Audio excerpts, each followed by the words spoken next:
I didn't tell Claire I was being discharged early. Thought maybe it'd be a small surprise. Nothing dramatic, just a quiet walk through the front door, a familiar scent in the kitchen, maybe even a hug that felt like home again. It had been 3 days in that sterile hospital bed. 3 days of tubes, pills, and silence. She hadn't visited. Said hospitals made her anxious. Said she'd been lighting candles and sending love from afar. I wanted to believe her. Still did, if I'm honest. The nurse handed me my discharge papers with a tight smile and said, "You're good to go, Mr. Hayes." The doctor signed off early. Said your recovery's ahead of schedule. I nodded, offered a half smile. Guess I'm just eager to get home. She patted my shoulder. I didn't say anything else. The cab ride was quiet. The driver didn't speak, which I appreciated. I leaned against the window, watching the world blur past. Every pothole in the road rattled my chest a little, the stitches pulling under my shirt, but I didn't mind the discomfort. It reminded me I was still here. Still moving forward. I thought about the first night Claire and I moved into that house. We were younger then. Everything felt new, furniture deliveries, leftover takeout on the floor, dancing in the kitchen barefoot. She used to leave little notes in my coat pocket. Silly ones. You make the best coffee, or don't forget I like the middle of the bed. I kept a few of them in my drawer. I smiled at the memory. Then the cab turned onto our street. Her car was already in the driveway. Parked crooked, not like her. The front tire was angled up onto the grass, the door slightly ajar. I frowned. Maybe she was in a hurry earlier. Maybe she had groceries. But something about the way it sat there, like it had landed, not parked, made my chest tighten in a way the hospital never had. I paid the driver and stepped out slowly, one hand gripping the overnight bag I hadn't even bothered to zip shut. It was light. Most of what I'd brought were things Claire had packed anyway: slippers, deodorant, a charger that didn't work. I climbed the porch steps. The door wasn't locked. Inside, the house was still. Not the comfortable kind of stillness. Not the soft hum of a dishwasher or the low buzz of a TV in another room. Just still. I didn't call her name. I don't know why. I walked in quietly, shoes off out of habit, and glanced around. The hallway light was off. No music, no scent of dinner, no half-empty wine glass on the counter. Just one dim glow coming from upstairs. I hesitated at the bottom of the staircase. A part of me, the rational part, whispered maybe she was taking a nap. Maybe she was finally resting, like she always said she couldn't while I was gone. But my gut didn't believe that. I climbed the stairs one at a time, slow and deliberate, as if each step might change what was waiting. The closer I got, the louder the silence felt. The bedroom door was half open. And then I saw them. Claire. And a man I didn't recognize. Not tangled in a clumsy moment, not surprised or scrambling. No, they were relaxed. Comfortable. Like this was something they'd done before. Like it wasn't a mistake, but a routine. There was laughter. Not loud. Just enough to feel like it had weight. Our bed. Our sheets. Our wedding photo still sitting on the nightstand, slightly tilted. I didn't move. For 10 seconds, I just stood there. My hands didn't shake. My face didn't flush. I didn't feel rage or betrayal, not in that moment. Just an odd kind of distance. Like I was watching someone else's life from the outside. They didn't notice me. And I didn't say a word. I stepped back as quietly as I'd come in. Walked down the stairs, each one slower than before, as if I were carrying something fragile. The front door closed with a soft click behind me. The cab was still idling at the curb. The driver looked up as I approached. "Forgot something?" he asked. I opened the door and sat down, eyes forward. "Just drive," I said quietly. We pulled away. I didn't look back. There was nothing in that house I needed anymore. I don't remember breathing. Not in those 10 seconds. I stood there, still and blank, like my body hadn't caught up to the moment yet. It felt like watching an accident through a pane of glass, close enough to see the wreck, too far to stop it. They didn't notice me. Claire's laugh, soft, the one she used when she wasn't trying, was still echoing in the room. The man, whoever he was, had his hand resting on her hip like he'd done it 100 times. Like he belonged there. I didn't speak. My heart didn't race. I just stood still, watching the two people who had changed the entire meaning of my life without even realizing I was standing in the doorway. 10 seconds. That's all it took to rewire everything I thought I understood about love. About loyalty. About Claire. She once said I was her safe place. I used to believe that. I turned away. Quietly. No slamming doors, no shouted names. Just a breath I didn't even realize I was holding finally being let out. My hand touched the railing, and I walked down the stairs like I was coming back from a long funeral. My mind was slow, like it was protecting me from catching up to what I'd seen. The cab was still there. I slid into the back seat and didn't say a word. The driver looked at me in the mirror. "Everything okay?" I shook my head. "No. Just drive." He didn't ask where. We got a few streets down before he finally said, "You forgot something back there?" I stared out the window, not really looking. "Yeah. I forgot who I married." He didn't say anything after that. It's strange. You think betrayal is loud. You imagine yelling, fists, slammed doors. But it's not. Not really.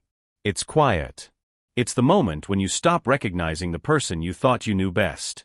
The moment when all the little things, the dinners, the shared jokes, the Sunday mornings, start to feel like someone else's life. We stopped at a light and I realized I had no destination. No plan. Just an overnight bag and a new reality. I pulled out my phone. 10 missed messages from Claire over the last few days. Some were short, "Call me when you can." Others were longer, updates about the house, groceries, a reminder to renew the car insurance. None of them mattered now. I scrolled, numb. Then I opened a banking app, not out of suspicion, just habit. But when I saw the balance, something in me shifted. Lower than it should have been. A lot lower. I clicked into the transaction history. Spa visits. Online orders. A transfer I didn't recognize. $4,200 to someone named Matt. And there it was. A name. "Pull over," I said suddenly. The driver nodded and turned onto a quiet side street. I got out and sat on a bench in front of a shuttered shop. The air smelled like concrete and summer.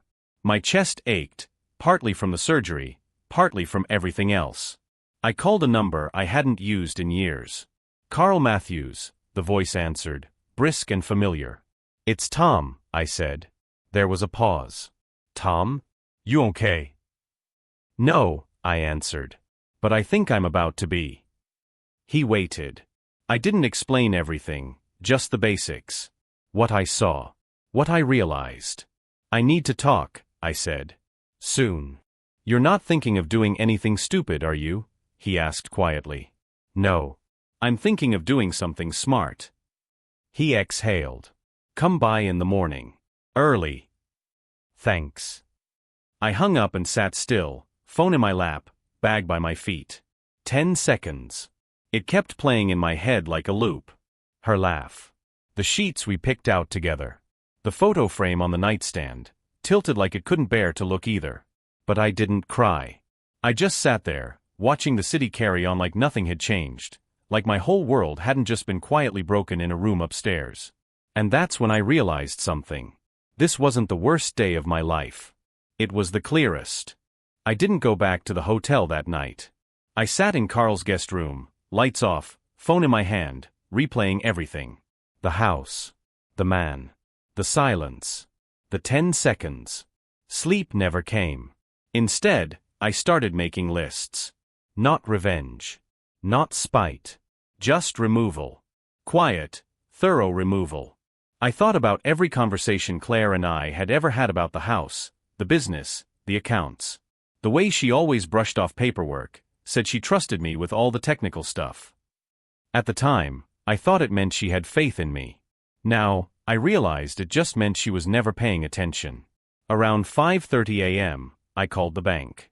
Explained there had been unauthorized activity on the joint account.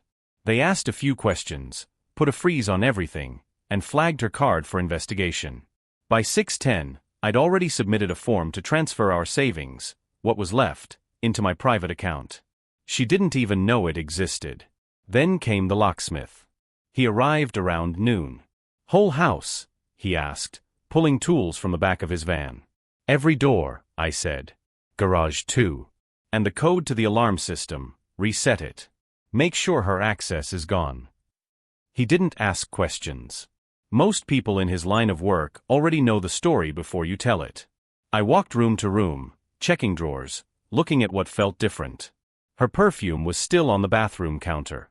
One of her shoes near the couch. But none of it mattered. Her presence had been fading for months. Now, I was just catching up. She'd left emotionally long before that day. I just hadn't wanted to see it. Carl stopped by mid-afternoon. He stood in the kitchen, sipping coffee while I packed a few more of her things into a box. "You're moving fast," he said. "Not fast," I answered. "Just forward." He nodded, didn't push. By the time the sun started to dip below the trees, everything was done. Locks changed. Cards frozen. Access revoked. I took a slow walk through the house, alone. No music. No TV. Just the sound of a place settling into a new stillness. One without her. That night, I stood across the street in Carl's SUV, engine off. We parked in the shadows, just watching. Around 9 p.m., her car pulled up. She got out first. Then him. Same man. Same casual look on his face. They walked up the steps like nothing had changed. Like they were about to slip back into the same routine. She pulled her keys out, tried the front door. Nothing. I watched her stop, try again. Then again harder. The realization took a few seconds to sink in. She turned to him. "Did you change the lock code?" His voice was low, confused. "I thought you said you lived here." She pounded the door once. "Tom." I didn't move. "Tom, this isn't funny." She was yelling now. Her voice cracked a little, not angry, but panicked. The man stepped up, tried the door himself, then checked the side gate. Locked. He looked around, unsure. From my seat across the street, I sipped my coffee. Carl didn't say a word. She called my name again. Louder. "Tom, open the door." He said something under his breath, and she snapped at him. Something about "not now," and "it's under control." It wasn't. Eventually, she slumped onto the porch. Her head in her hands. The man paced nearby, scrolling through his phone, probably realizing that whatever ride he thought he was on had just ended. I turned to Carl. "Let's go." As we pulled away, I looked back one last time. The porch light still on. Her still sitting there. Her lover now standing awkwardly on the sidewalk like he didn't know where else to be. And I felt nothing. No heat in my chest. No satisfaction. Just space. Clean, empty space where all the noise used to be. This wasn't rage. It wasn't revenge. It was clarity. She made her choice. I just made it final. I used to think silence was something passive, the space left when someone stopped talking, stopped trying. But that night, sitting in Carl's SUV and watching Claire fumble with a key that no longer fit, I realized silence could be something else entirely. Something deliberate. Claire wasn't screaming. Not yet. Just knocking, then pounding. Calling my name like the past 3 days hadn't happened. Like I hadn't stood at the edge of our bed watching her fold into someone else like it was just another Sunday. But it wasn't about that anymore. This had started long before the hospital, before the surgery, before that 10 seconds upstairs. It started in conversations she thought I'd forgotten. When she brushed off account details. Rolled her eyes when I explained estate planning. "That's your world, Tom," she'd say. "I don't need to be buried in paperwork." So I didn't bury her in it. I buried the foundation beneath her. Over a year ago, I'd started transferring everything we owned, not out of fear, but out of habit. The business had been shaky for a while, and I wanted to protect our assets. A trust here. A restructure there. Claire signed the forms, distracted, sipping wine, scrolling her phone. She didn't ask. And I didn't offer more than necessary. Now, it was all in place. The house? Technically sold, to my cousin Derek, then leased back to me under a private agreement. The joint accounts? Emptied, closed. The business? Wrapped in a trust she never had access to. She thought we built a life together. But she didn't realize I'd been the only one holding the blueprints. From the passenger seat, Carl looked over. "She's still knocking." I nodded. "Let her." "Want me to get out?" "No." I kept my eyes on her. "She needs to understand this moment." "What moment is that?" "The one where everything she thought was hers, isn't." He didn't reply. Just took a slow sip of his coffee. Out on the porch, Claire finally paused. Her lover was pacing now, visibly agitated, phone to his ear. Probably checking his own accounts. Probably realizing his night wasn't going to end where he thought it would. I watched her slump against the door, phone in hand. A call came in. My phone buzzed. I didn't check it. That call wasn't for me. It was for the man she used to know. The one who didn't notice her slipping away. She didn't know I'd kept copies of everything. Withdrawals, transfers, text messages, even the security footage from the hallway outside our bedroom. She didn't know I'd frozen her access before she ever reached for it. That by the time she realized the game had changed, the board had already been cleared. "Is this revenge?" Carl asked quietly. I thought about that. Then I shook my head. "No. It's acknowledgement." "Acknowledgement of what?" "That I finally saw her for who she is. And I acted accordingly." He nodded, then turned the key in the ignition. "So what now?" I looked at the porch one last time. Her voice was lower now, cracking between words I couldn't hear. Her face was lit by the porch light, the same one I used to leave on when she worked late. "We go," I said. We pulled away in silence. No glances back. No second thoughts. As we drove, I felt the weight shift, not gone but moving. Not grief. Not anger. Just confirmation. She spent months thinking she had control. And I spent those same months preparing for the moment she'd prove she didn't deserve it. Now that moment had come. And all that was left was peace. I didn't go to start a fight. I wasn't there to embarrass anyone. I just wanted the truth to live outside my own head for once, not trapped in my chest or whispered behind closed doors. Just laid bare, without rage or apology. Claire opened the door. She wasn't expecting me. Her eyes flicked to the folder under my arm, then back to my face. "What are you doing here?" "I need 5 minutes with your parents," I said. "That's all." She hesitated, mouth slightly open. Behind her, Cynthia appeared. Same stiff posture. Same disapproving look. "Oh," she muttered, folding her arms. "The ghost returns." I didn't flinch. "May I come in?" Cynthia tilted her head. "It's fine. Let him speak." They led me into the living room. Gerald was in his recliner, flipping through a golf magazine like it mattered. Claire followed, hovering behind the couch. I sat down, opened the folder, and pulled out 3 documents. The first was a detailed breakdown of the money Claire had taken from our joint account, every unauthorized withdrawal, every Venmo payment, including the one labeled Palm Springs getaway. Gerald stopped flipping his magazine. The second document was an email from a university, confirmation that both Claire and Matt were under formal investigation for violating ethics policies. And the third was the deed, the one proving the house had been sold weeks ago, and that Claire had been living there without legal grounds since the locks were changed. I didn't speak over them. I didn't explain. I just placed each page on the coffee table like facts in a courtroom. Gerald leaned forward, skimming the pages in silence. Cynthia's jaw clenched. She tried to speak, but didn't.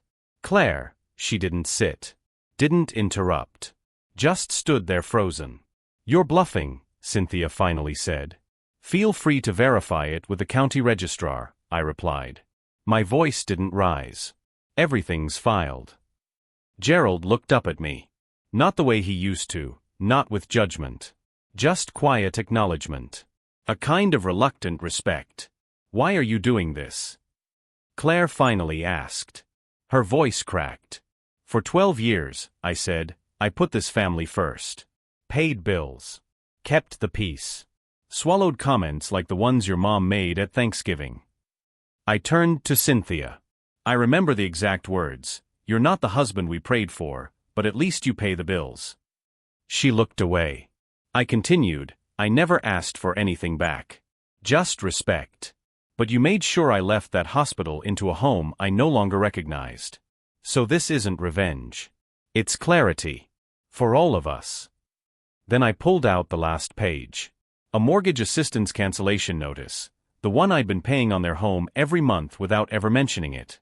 I was going to surprise you in December with a full payoff, I said, handing it to Gerald. But I figured early closure made more sense now. Cynthia went pale. Gerald stared at the letter like it might dissolve in his hands. Claire opened her mouth, but said nothing. No excuses. No anger. Just silence. I'll be filing for restitution through the court, I said, standing. I'm also reporting the misuse of military disability funds. It's protected under federal law. Nobody argued. As I walked out, the silence behind me wasn't just stunned, it was shifting. This was no longer about me being the man who got betrayed. It was about them being the ones who ignored it, enabled it, benefited from it. The shame was no longer mine to carry. I stepped into the daylight feeling lighter than I had in months. It's strange how life doesn't give you clean endings. Just quiet ones. Nothing dramatic. No curtain call. One day, you just stop checking your phone. You stop wondering where they are. You wake up and the weight isn't the first thing you feel. That's how it ended. Not with revenge. Not with some final blow. Just with me choosing not to take any more of her into the next chapter of my life. I moved 3 hours north. A small cabin near a lake. Nothing fancy. Just quiet. The kind of quiet that doesn't feel like warning anymore. Some mornings were harder than others. I'd wake up before sunrise, the light barely cutting through the blinds, and for a second, I'd forget where I was. I'd turn over and expect her beside me. But then I'd remember. Not with pain. Just with clarity. The memories don't disappear. They just stop pulling you under. I started volunteering at a local veteran center, helping with housing forms, legal aid, that kind of thing. It gave structure to the days. Gave meaning to the mess.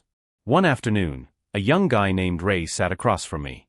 His voice was shaky as he explained that his wife had drained their account while he was deployed. I didn't say much. Just listened. When he was done, I slid a form toward him. "You're not the first," I said. He nodded, then asked, "How'd you get through it?" I thought about it for a moment. "You don't," I said quietly. "Not all the way. But if you use the pain right, it stops being a wound. Starts being armor." That night, I stayed late at the center, typing up a proposal for a new nonprofit, one focused on legal support for military families dealing with financial abuse. Carl helped file the paperwork. I named it Second Watch. The restitution the court ordered Claire to pay, all of it went into the fund. Every month, like clockwork, $523.19 landed in the account. I never touched a cent for myself. It wasn't about the money. It was about what it represented. That something good could grow from the ashes. That not every ending had to be a dead end. One weekend, Carl drove up to visit. We sat on the porch with coffee, the lake still as glass. "You ever miss her?" he asked. I didn't answer right away. "I miss who I thought she was," I said eventually. "But I wouldn't trade the man I am now for anything. Because the truth is, I didn't know I could be this man. The one who doesn't chase. The one who doesn't fold. The one who doesn't need anyone's permission to start over. I used to think forgiveness meant letting someone back in. Now I know it just means you stop carrying them. So no, it didn't end with her. It ended with me. Choosing a new road. And walking it alone, not because I had to, but because I finally could."